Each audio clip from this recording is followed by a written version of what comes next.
Hi, this is Travis, friends with Chris, and thankful he showed me selling my wife's brand new car was a good idea. And even better news, she says we can still be friends. But first, check this out. On the day that we took our vows, we became one. So how do we as a team achieve that goal? How do we save money? How do we, choose how we're going to spend it on the big purchases? It's not, one of the things I think is so detrimental to marriages is when somebody says, well, that's his money or her money. Again, it pulls away from that unity. And there are enough attacks on marriage today that we don't need to be building those in to the conversations that we're having with our spouse. Alrighty, everyone, this is the Money Peach Podcast. I'm your host, Chris Peach, and I'm going to be bringing on some of the most amazing people I can find so they can tell you how they do their life and their money the right way. Guys, I'm super excited for today's show. I've been wanting to do this for about a year now. When I found their podcast, I became an avid listener, and I said, eventually I'm going to have them on the Money Peach Podcast, and today is the day. So the hosts from the One Extraordinary Marriage Podcast, been around for over 8 years. They're coming on the show, Tony and Alisa DiLorenzo. Before we hit record, Tony says, hey, if I'm bringing my wife on the show, you need to bring your wife on the show. So we are going to be doing a 4-person podcast here. Andrea's coming on, Tony and Alisa. We're going to be talking about money, marriage, sex, and every little thing that ties money to your relationship. So without further ado, let me bring on Tony and Alisa DiLorenzo, the hosts of the One Extraordinary Marriage. Here we go. Alrighty, I have been super excited for this episode. It's been a couple months in the making, and I've actually had this episode pictured in my mind probably almost a year ago. So on the show today, we have Tony and Alisa from the One Extraordinary Marriage Podcast, but there's like a whole community. We're going to talk about that. I mean, it's the one family. But Tony and Alisa, thank you so much for coming on. Thank you, guys. Thank you for having us. Now, I kind of left the cliffhanger there because I have one other guest I'm going to bring on. So Tony and I were talking back and forth, and he says, hey, if I'm going to bring my wife on, why don't you bring your wife on? And I thought, that's a great idea. So I have my wife on the podcast. So Andrea Robinson. Ta-da, here I am. Yes, I'm so excited to do this with all of you. Absolutely. The more, the merrier. So as you can imagine, we have the couple from the One Extraordinary Marriage Podcast on the show, and we're a couple, and this is the Money Peach Podcast. So putting it all together, we're going to talk about marriage, money, couples, and money. But just kind of a fun fact here before we start is this morning, a good friend of ours sent us an article from the New York Post, and literally an hour before we hit record on this, and we were reading it, and it said, the New York Post says, the podcast that you should be listening to when it comes to marriage, money, sex, money, everything, couples kids, podcast. Couples, everything was the One Extraordinary Marriage Podcast with Tony and Alisa. So congratulations on that, because I thought it was very ironic that an hour before we hit record, that went published. I have to tell you, hearing you read that out loud just puts this like huge smile on my face. Yeah. And I appreciate you sharing that with your audience because, 8.5 years ago when we started the podcast, we had no idea that a day like today would come where, we'd be on the New York Post Top Marriage Podcast. It's crazy. So when we start off, just tell us a little bit about your story and how the podcast got started 8 years ago.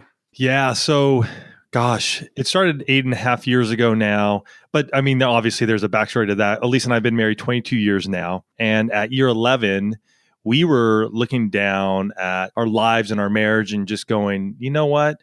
We could either just keep on writing this out the way we are, which was pretty much ho-hum. We could get a divorce. It was the second time I think we'd really thought about that in our marriage. We could wait and get a divorce after our kids are old enough, which we felt like, they're out of the house, or we could get radical.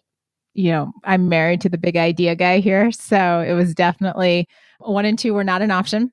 We're a little bit stubborn and we're like, we made those vows and we're not going to break them. So what do we do? And one night, Tony suggested that we embark on this 60 days of sex challenge. And like I said, he's the big idea guy. And I was like, absolutely not. Our kids are 2 and 5 at the time. Who's got time to have sex like for 60 days in a row? But it was really in that journey where we rediscovered one another. We rediscovered the importance of marriage. We rediscovered the passion and the connection that we had for one another. And out of that is where January of 2010, again, another big idea. Let's start a podcast. That's when we launched our first show. And, as they say, the rest is history. It's literally heard around the world and has had such an impact as couples tune in every week to go, okay, what are they talking about and how can we take what they're talking about back into our own marriages? Yeah, for those of you who have not listened to the podcast, I would definitely suggest after you listen to our show, you head on over to their show, because I'm an avid listener, because the topics that they talk about are the topics that no one is willing to say out loud, but they all think it. And that's why I think it's so relatable. Yeah, that's the truth. I think that's why your transparency has drawn so many people to you, because in a day and age where there's a lot less transparency and way more filtering going on, especially in the day of social media. We're all so afraid to really say what we feel and think. That is so refreshing, because that right there tells us, okay, we're not alone. Mm-hmm. This couple made it. They went through what I'm going through now. We can too. Yeah. Right. Or we can get even light and funny, like a recent show when we were talking about bodily functions, which is basically we're talking about burping and farting and going to the bathroom and throw up. But those are real things that happen to us in marriage. I agree. So speaking of real things that happen, I wanted to bring us back to the whole money aspects. I know people listening to this, it's called the Money Peach podcast. So they're like, when are they going to talk about money? So we're going to jump right in. But we have a couple topics here that we get from listeners, we get from people through our blog and even through our course, questions about marriage and money. So Andrew, I'm going to have you start off with the first one. Well, like you talked about, when you were at that point in your marriage, and intimacy was a huge factor in trying to kind of bring it all back and keep you within the vows that you set to keep till the day you died. I think that on top of intimacy, when there's a struggle in marriage, money often is the root of the problem. Mm-hmm. It usually is a lack of communication. You're not on the same page. And one of the things that we as a couple, even from the beginning, when we got married and we were terrible with money, we never had separate bank accounts. And that was just a level of transparency we always wanted to keep in our marriage, even though we sucked at handling our money. What do you guys say to that? I mean, there are a lot of people out there that are separate bank accounts. That's how they do it. But we're a big advocate of it's all one pot because we're one. Yeah. And so when Alisa and I first got married, I was 23, she was 22. We had no money to open up 2 checking accounts. I think back in the day would have cost us more money than we had to put in. Yeah. Than we had to put in. So we put it all in one pot, just the same as you. And, we racked up debt. We racked up a lot of debt in the tune of about $50,000. And so we put ourselves in a hole pretty quickly, and wrapping our minds around money and how we deal with money, I would say was one of our first big issues we had to face. But it was also one of the first places where about 5 years in, where we came together, we realized that the money and the debt was a problem we were facing. It wasn't Alisa's problem or my problem. Again, we still had checking and savings accounts that were joint, but we saw that the debt was a problem, and together we came up with a solution to go after the debt. Yeah, it was one of those things where, it's so funny. I think back to opening up those first accounts and I'm like, oh, geez, what did we even put in? Maybe one direct deposit paycheck back then, which, it just makes me laugh now to think where we were 22 years ago. But, what I see so often, because I work with couples a lot of the time, is that when there are separate accounts, there's really separate lives. And there doesn't have to be I'm just going to do it because it's my money, or I want to do this. And so they miss out. It's a missed opportunity for connection and communication. It's a missed opportunity to say, how do we do this thing called life together? And it's like, we've known couples that have submitted bills, invoices to each other at the end of the month. Like, here's everything that you owe me for this month. And I remember the first time I saw that, I was like, that's a business transaction. That's what we do with our vendors and our suppliers. We don't do that with our spouses. And so really encouraging couples to look at it as, how do we create unity through using money as a tool to actually create that unity? You make such a valid point there. I remember when I first started getting into the financial coaching business, and I was sitting down with couples, and it was the same thing. It's like, well, on the 15th of the month, he hands me my bill report. I'm like, isn't that an invoice? And so I was joking with them, and I said, do you guys share children? They looked and they said, of course. And I said, do you guys share a bed? And they're like, yes, of course. And I said, well, then why don't you share a bank account? And they kind of looked at me like I was crazy, but they didn't have an answer to that.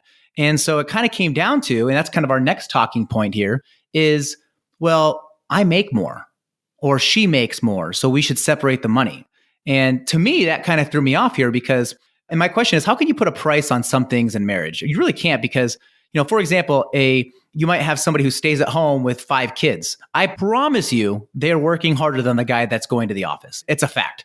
But they're not bringing home a paycheck. So, you guys have been doing this a long time. What are some of the things that you've seen when it comes to couples who, either they both work, but one of them makes more, you have a breadwinner, or that shifting in the breadwinner type in the relationship? Yeah, I mean, that's something I think we've had to deal with numerous times in our marriage. I mean, there was a time and a place where we were both working. I think we made similar income, and then one of us started making a little bit more. I then left. So 3 years into our marriage, I left my job and I decided to take a sabbatical for 6 months and hike the Pacific Crest Trail from Mexico to Canada. And that took me 4.5 months to do. And so I wasn't making any money. And Alisa she decided to stay home and, support me while I was out on the trail. There was a time when we were both working prior to kids. And then once our oldest was born, and that's almost 16 years now, Alisa we decided together that she was going to stay home with Alex and I was going to go out and work. And then throughout the years that we've been raising kids, I've done different jobs and things like that. And then, 8.5 years ago, we start One Extraordinary Marriage together. So we've really run the full gamut. And again, it almost sounds like, I'm trying to beat this dead horse, but it's the communication that the couple has around money and the joint goals that they have, right? If we're trying to, let's say one of us is working and one of us isn't, it doesn't matter who, because in today's day and age, it's not always the man that's working or, and the woman that's staying home with the kids. It's the dynamic in your marriage. If our goal is to save up for a house, then how do we as a team, with one person at home raising the kids and, finding ways to save money and the other person out working and, bringing home the paycheck, how do we achieve this goal together? It's not I do more than you. It's on the day that we took our vows, we became one. So how do we as a team achieve that goal? How do we save money? How do we choose how we're going to spend it on the big purchases? One of the things I think is so detrimental to marriages is when somebody says, well, that's his money or her money. Again, it pulls away from that unity. And there are enough attacks on marriage today that we don't need to be building those in to the conversations that we're having with our spouse. Yeah, 100%. I mean, it's like sometimes you see marriage being treated as a competition between the husband and wife. And it's like, if you're on the same team, you don't compete with each other. You're on the same team. You're rooting for the same goal. You're out to win the same thing together. But again, I think that takes a lot of self-reflection and then work together to communicate and be on that same page. And sometimes, you marry early on, we were young too. And I think that obviously the goal is as you grow older, you grow better together and you along the way self-reflect and you work separately on yourself. But in turn, you become so much of a better person than you were, however many years ago when you first got married and took those vows, that you can be better together as that one unit. Yeah. And for us too, is setting up our cash flow plan each month. I think for us, that's the big win. The funds come into the checking accounts and we've had jobs. Now we run our businesses. And so we've always had like our personal separated from our business and all this sort of stuff. So we have stuff moving around.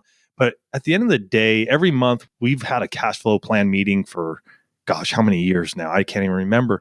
But it just puts us on that page together going, okay, how much do we need to run the household? What's going out?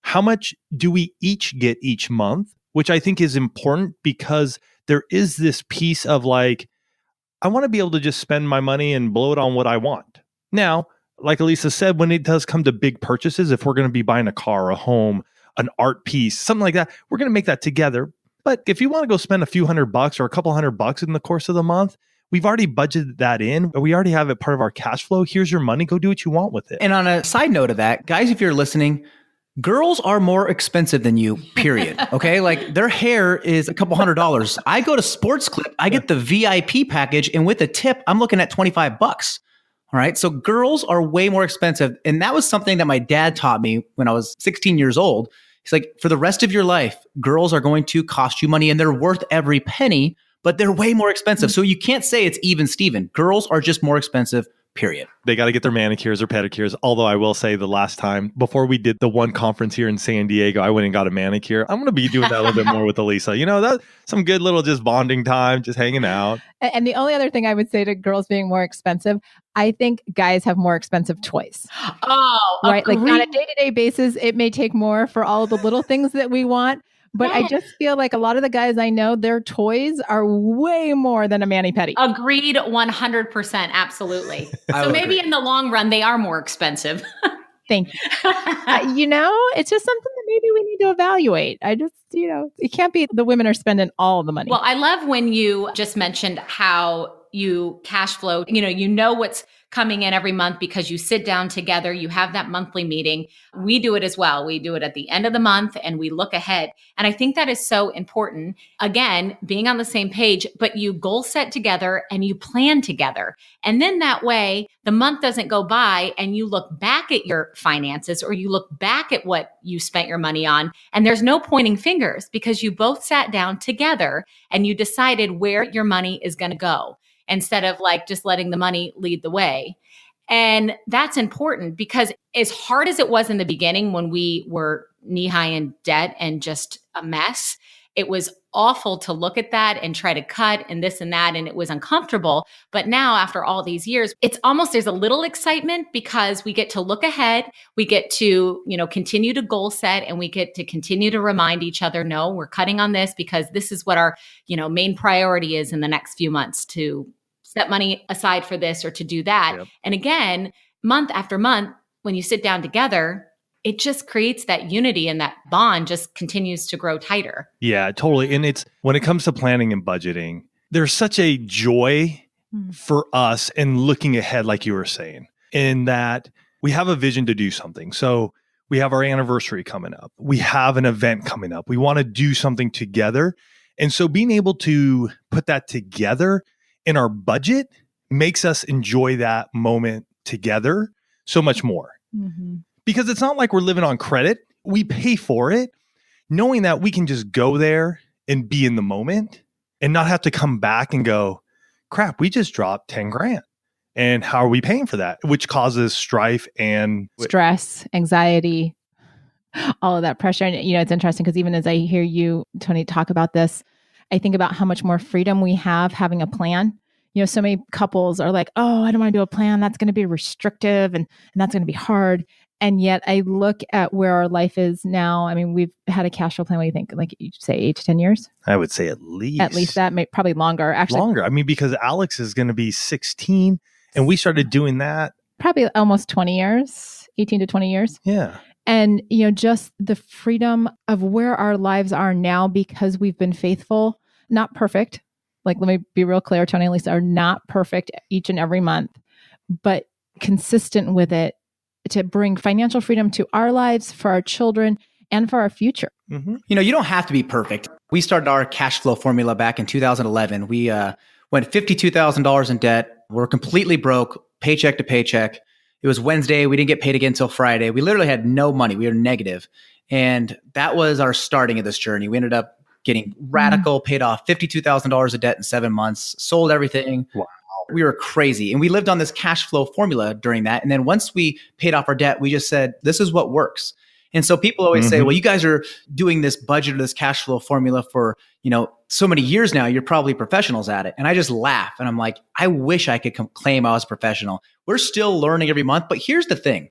If we didn't do this every single month, there's no way we would be where we're at today, because you don't have to be perfect, but we're better than not doing one. And that's what I always tell people. If you do a cash flow formula or a budget or cash flow plan or whatever term is you're using, when you do it consistently, not perfectly, but consistently, all of a sudden you look back after 10 years and you're like, holy crap, our nest egg has grown. We have these vacations we can go on, and we haven't been perfect. We've just been consistent. Mm-hmm.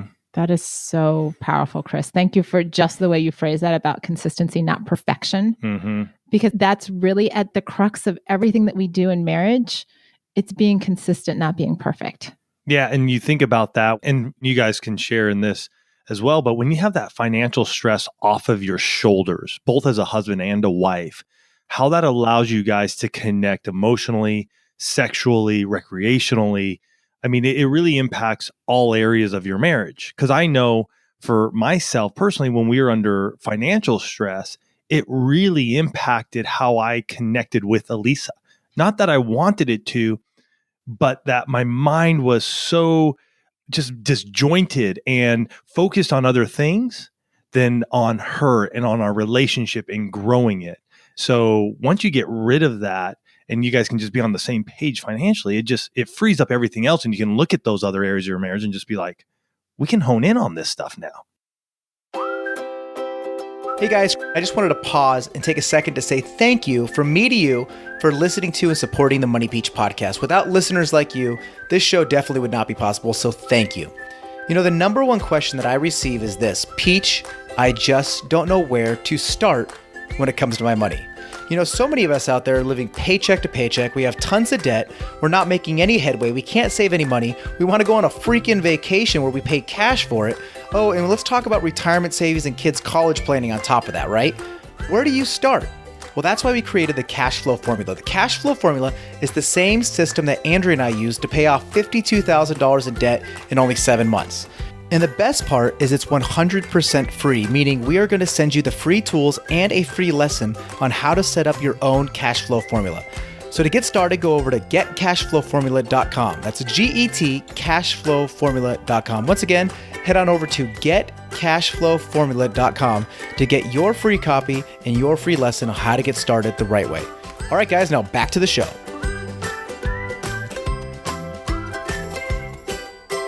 One of the things I'm a full-time firefighter, so I talk with a lot of firefighters quite a bit, and getting firefighters to, want to break down Excel spreadsheets and numbers, very few are weird like that and want to do it. But I tell them, I said, here's one thing that worked for me is imagine you have this path, and as you're going down this path and your finances are better, parallel to this path is your sex life. And as your finances get better, your sex life just magically gets better too. I don't know how it works, but it does. And a lot of times they'll look at me and say, okay, it's worth it. I'm going to try it. Yeah. Well, yeah. Better sex life in everybody, right? Yep. Well, and that's, it's so funny because as soon as you mentioned firefighters, the image that went through my head is, what I know about firefighters, because we worked with a lot of first responders, is you guys will go and you'll double and triple check and, you'll have plans and you'll study and you'll do all of this stuff to be able to do your jobs well. The same thing is what's happening with your cash flow plan, right? This is going to allow you to do marriage well, and to have all of the resources to know when you need to call in backup, to know when it's a triage situation and you're doing all this kind of stuff. But you got to start with knowing what you're up against. You said something so important there is so often, no matter what line of work we, work in, we sometimes put so much dedication into that, into our career or what we're doing. And sometimes we lack that same motivation and zest and energy in something that's the most important thing in your life. If you're married, would be your marriage, and your finances being such an important part of your legacy in your family, in your future, in your kids' future. So sometimes adopting that same mindset, it's like sometimes we have to shift it a little bit. Like, I should be putting that much effort into, my home life and my marriage as I do to, my career and what I do for that. So I think that's so important that you make that connection. Okay, so I have to ask you one more thing, because I know this is one of the things that we early on, we had dated like 7 years before we got married. That's a whole nother story. It took him a long time to figure out that he would be way better off with me, but he did. He finally did it. He got it. Anyway, it's all good. It's all good, right? Yeah. And so now he's slow on that side of things. I have no comment. Yeah, he doesn't. So, and he's sitting right here, so he's good. He's hardly a loss for words, but he is right now. Okay, lifestyle. So he's kind of like the nerdy numbers guy, and he is a little bit more by nature thriftier. Now I, especially when we first started dating I was the spender, and the spender on materialistic things I didn't need, things I really could not afford. And so that had been a big learning curve for both of us, is figuring out which one was which and how we navigate that and how we can pull back each other a little bit and kind of find that more common ground between the both of us. Well, in our marriage, we actually have an interesting dual dynamic around that. So on smaller purchases, I am the let's just get it. Let's just do it, whatever, real quick to pull the trigger. And Tony's like, we don't need it. We don't need it. We don't need it. But on bigger purchases, Tony's like, look, we've saved for this. We're just going to do this. And I'm like, oh, I don't know. Like we should think about this. So we've got this crazy dual thrifty spender dynamic. Just there's some kind of like imaginary dollar sign in our head where that flips. I don't even know that we've actually determined where that is. But navigating that as a couple takes a lot of grace and patience because, when you get married, your spouse is bringing all of their money beliefs and all of their money baggage, and so are you. It's fine when you're single and you can do whatever you want and spend and save however you want, but all of a sudden you're like, oh, this whole two become one thing, and you don't look at money the same way that I do. And so really, especially for newlyweds, taking that first year to really go, okay, how do we do our money life? And to go at it from a place of grace instead of being like, well, you have to do it this way, or we have to sit down every month. We're going to sit down twice a month and we're going to do all the budgets and we're going to do numbers. And your spouse is like, I'm totally glazed over and you lost me as soon as you said the word budget. Figuring out what's the rhythm so that this area of intimacy in your marriage can actually be flourishing. How do we have the conversations? Like what is that threshold where go and make your purchase? We've got money in the budget. Like Tony and I we actually have fun money for both husband and wife in our budget every month. It's the money that you get it and you can spend it on whatever you want. You can save it. You can do whatever you want with it, but the other person has no rights to any commentary on that whatsoever. And here's the thing though, too, we're going to ebb and flow through seasons of life. You guys know this. You've been married long enough. You've gone through some low times together. You've been through some high times, and you've been through some times where it's just like, hey, we're just going along. We're doing well. We're not flashy or anything. So I think it's learning that together. And when the Great Recession hit, all of the business that I had all but almost dried up. We went from making a good amount of money to almost nothing overnight. It was wild to see and then navigate through that time period. It was much different prior to that, and it's been different since then after we got out of short selling our house and having to sell off a ton of stuff just to make sure we were able to keep a roof over our head.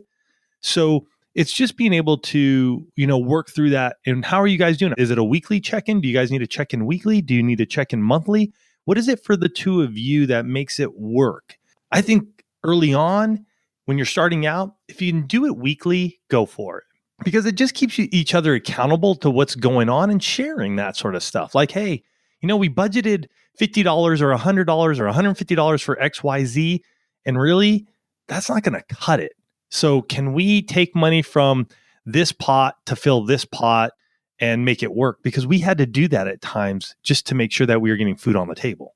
Yeah, opposites attract, right? There's that old saying that if both of you were the same, one of you wouldn't be necessary. So it's definitely true that opposites attract. I think in every marriage, you can identify who the spender is and who the saver is. And that's totally okay. So one thing that we did in our marriage early on when we started paying attention to our finances in the right way was one thing that we could come together on was our path in life. So we would sit down and we would dream, we would goal set, we would envision where we were going to be in 5 years, 10 years, 20 years from now. And so doing that together, that was the same. We weren't opposite there. So then once we had that common ground, it was okay, we definitely want to go to Europe for, our 15-year anniversary. Okay, if we're going to do that, how are we going to do that? You got to back into it. Yeah, we're backing into it, but now we're on the same page again. It's like, oh, wait a second, we're on the exact same page because we have the same goals. So I think that was a big one. A second one, and I recommend this to all newlyweds who are just starting off, is we just made it real simple. We just said, okay, we're going to create a $100 rule. And that meant, if I wanted to go buy a new pair of CrossFit shoes and they were $100 or more, it wasn't that I wasn't allowed. It was a quick text over to Andrea just saying, hey, did you have anything planned this month? Because I really want these shoes. Now, if she went to the grocery store and it was $250, she didn't need to text me because that was kind of understood. But it was those unique things when they came up. It was just a quick text and then a quick thumbs up back. We were fine. And just doing that, I think also that builds that trust in that relationship that, if he's going to spend money or she's going to spend money, it's respecting me to ask, what do I think? Or respecting her to ask, what does she think? And I think if you can start with those two things right there, marriage is going to be a lot easier in the financial world than if you didn't. I agree. And again, hey, just a real quick text saying, hey, or a phone call. Hey, I saw these.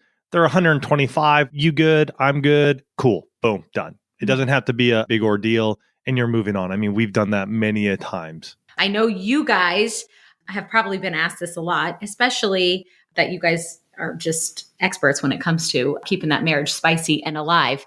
We get asked this a lot in the kind of money side of things, is dating.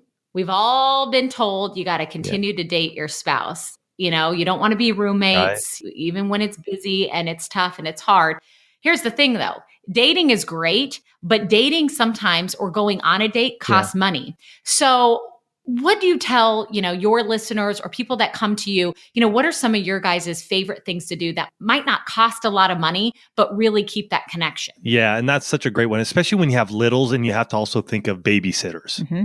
Babysitters are a lot of money. Our youngest is a babysitter now. She makes good money. Yeah, I'm just saying. Yeah. She does well. One thing I just want to say, if you have littles and you've got people in your tribe, and it doesn't even have to be a big tribe, but they also have littles. One of the best things that we ever did when our kids were little was to do babysitting swaps with other families. It costs you $0. Yeah, you have a little bit more chaos that night, but the next week or in 2 weeks, somebody's taking all of your kids to add to the chaos in their house. And so that's a way to get out of the whole, we can't afford a babysitter thing. You find somebody else to swap kids with. Yeah, the babysitter co-op was huge back in the day for us. Also, one of the things is too, you don't always have to go out for a dinner and a movie, right? I mean, go do the picnic. Go grab some food out of your refrigerator. Put it in a nice basket. Go to the state park. Go to the beach. Go to the lake. Go to the river. Wherever it may be, the top of a hill in your area. Go just sit out there. Enjoy the sunset together. I remember many, many years ago now. I mean, Alisa and I did just that. It was a babysitting co-op. So we dropped the kids off and we headed out to Leucadia, which is right here on the coast. And we parked right in a parking area on the cliffs and parked the car back there, pulled out some chairs, sat there, ate a little bit, watched the sunset. Beautiful. Another way that we used to do this when the kids were very young, we would honestly do living room dates. And the way that worked out for us was we would both take one kid. Whoever got the first kid down would be the one who would go out and grab dinner, which we knew ahead of time. So typically this was more of your like a fancy fast food, I would call it. It's takeout, not so much your drive-through, but takeout. Yeah. And we would one of us would run down there, go grab what we wanted to eat, come back, set up a blanket, set up some candles, set up whatever we wanted, the nice music. And then when the other spouse was done putting the second kid to bed, come out and we would just hang out together. If that's not an option in the sense of going out for food, what did you have in your budget for food this week? Can you splurge a little bit? Maybe get something that you don't normally have and prepare that together. Maybe if it's one of those weeks where you could get one of those, the food delivery, maybe it's one of those weeks where, the kids are in bed and you're preparing that together at home. I mean, those meals usually when we're doing them, they take us about 30 minutes and it's a fun time just to be around each other talking. I think there's so many things you can do. It's just, you got to get creative and you got to get out of what you normally see in your day-to-day life. And if I can just add something to that, one of the tools and strategies that we often share with those in the one family is creating a top 10 list. And the idea behind the top 10 list, and whether you've got little kids or no kids, everybody's got paper around. So it's kind of the universal, we can do this anywhere type of thing. You take a sheet of paper and you number it 1 to 10. And at the top, you put focus. So if the focus is at-home dates or dates under $20 or, daytime dates or whatever, it doesn't matter what you pick, just write it at the top so that you both know what you're focusing on. And then you write down 10 date ideas that fall into that category. Your spouse is writing down 10 date ideas that fall into that category for them. And this is the only time that you'll ever hear Tony and I say, be selfish. Your list should all be ideas that you really want to do, because then you're going to swap with your spouse. And now they've got 10 ideas in this focus of things that they can bring to the table and that they can do with you, and vice versa. You have 10 ideas for things to do with them. Okay, so I love this. I'm now going to be doing this. Yay. I love that, Chris. That's gold. We're going to make sure that everybody knows about the list idea, because that shows true intention and true love and respect for your partner, because you're taking into consideration what they love, and then you're taking action and you're going to make it happen eventually for them. Right. And we just call those our top 10 lists. It's just super, super simple, and you have ways to do it. And again, in this regard, be selfish. Don't try to overthink this and go, what would my spouse like for me to do, for us to do on date? No. I want to go paddleboarding. If that's a date idea that you want to do, obviously it's more likely if you're going to go paddleboarding, it's going to be during the day. But what do you want to do? I mean, it was interesting. Alisa and I did this many, many years ago. And we found out at that time, and at this point we had been married, maybe 12, 13 years? In there. And we both found out at that time we wanted to go see more musical and theater. And again, we'd been married 12, 13 years at this time. And having found out then that we liked musicals and wanted to go see theater, over these last 10 years or so, we've gone and seen those. And we'll go to like junior theater here in town in San Diego where a ticket is $10, $15. It's not like we're going to Broadway. We're here in town, but we just love theater and musicals. So we'll go out and go do those together. All right, I'm stealing it. As you were talking, I was looking at Andrea and I was whispering, this is such a good idea. Like, why didn't I think of this? So I love the idea. And it takes away the guessing work for guys because my wife's like, you should have known that. And I'm like, how is that even possible? Andrea, how is that even possible that I should know that? Well, and how many times, ladies, does your guy go out and come up with this grand plan and you go and you're like, oh, that's what we're doing today? Okay. And, you put on this happy face and it was totally nothing like you wanted to do, but they tried really hard. You expected one thing. They thought you would want this. You have this letdown because your expectation was here. It kind of makes it messy when it should have just been a day together or a couple of hours together. And that right there, what you guys just said, I mean, it's gold. It takes the guesswork out of all of it and it puts you, once again, here we are, on the same page. Mm-hmm. Right. And here's another thing though, too, Andrea, when that happens, do you know how much was spent? And then that gets you in a place where your spouse could be doing this for you and they just love it. And yet you're sitting there going, oh no, they just spent way over what we said we are going to spend. Or maybe you don't even know that, but that's what you begin to think. And so you can't be in the moment and enjoy what they did for you. Yeah, the adding machine is going up in your head and you're freaking out about the budget that month. Right. Don't freak out. Just have a focus and have ideas that are built in around that focus. Mm-hmm. Tony, Alisa, I could talk about this with you guys for literally all day. I love this, but we're coming to the end of the show. So just wanted to say thank you so much. But before we end the show here, I want our listeners to know exactly where they can find you guys. Yeah, it's simple. Go to oneextraordinarymarriage.com, and that's ONE, extraordinarymarriage.com. You can find everything there. If you're listening on iTunes or your podcast apps, you can just search One Extraordinary Marriage. We'll pop up. I'd love to have you listening in, part of the One family. Yeah, and we'll have links in the show notes to anything that we talked about, but we'll also have links to their website, some of the resources they offer.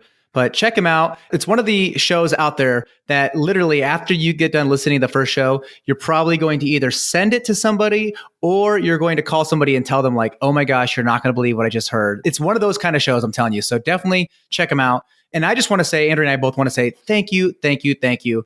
We are a growing podcast and you guys are a very, very large established podcast. So for you guys to come on, spend an hour of your time on our show like this, I can't say thank you enough. Oh, well, we're truly honored and blessed. I'm glad, Andrea, that you hopped on for this show and got to be part of this conversation because it truly, when it comes to money and marriage, it's all about doing life together. Well, we sure appreciate you guys. Keep doing what you're doing because you're putting a lot of good stuff out there.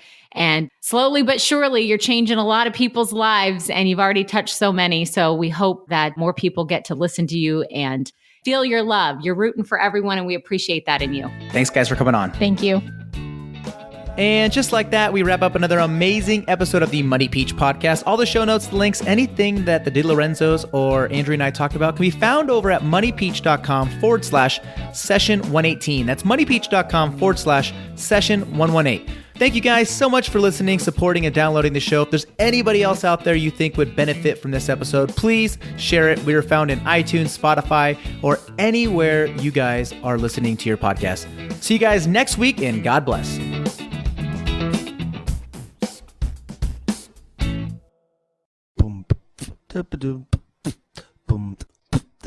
This is one of those times that you're looking at me and I can't read your mind. Gosh darn it.